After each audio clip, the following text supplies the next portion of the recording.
बिस्मिल्लाहिर्रहमानिर्रहीम। मोहतरम नाज़रीन, अस्सलाम वालेकुम।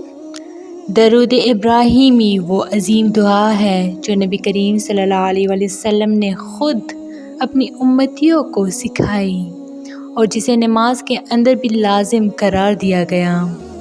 ये दरूद सिर्फ़ एक वजीफ़ा या दुआ ही नहीं बल्कि एक रूहानी नेमत है जो बंदे को अपने रब के करीब कर देती है।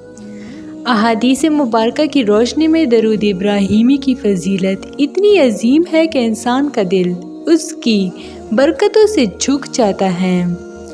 रसूलुल्लाह सल्लल्लाहु अलैहि वसल्लम ने फरमाया, जो शख्स नमाज जैसी बुनियादी इबादत में भी नबी करीम सल्लल्लाहु अलैहि वसल्लम पर दरूद भेजना फ़र्ज़ करार दिया गया है।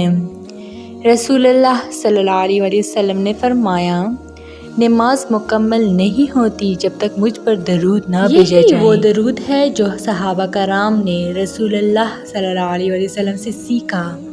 नबी करीम सल्लल्लाहु अलैहि वसल्लम ने फरमाया, जो शख्स मुझ पर दरूद भेजता है फरिश्ते उसके लिए रहमत की दुआ करते हैं।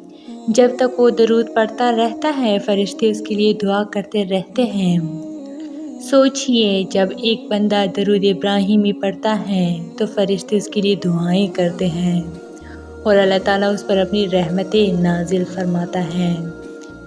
दरूद शरीफ के कसरत से पढ़ने वाला क़यामत के दिन नबी करीम सल्लल्लाहु अलैहि वसल्लम के करीब होगा।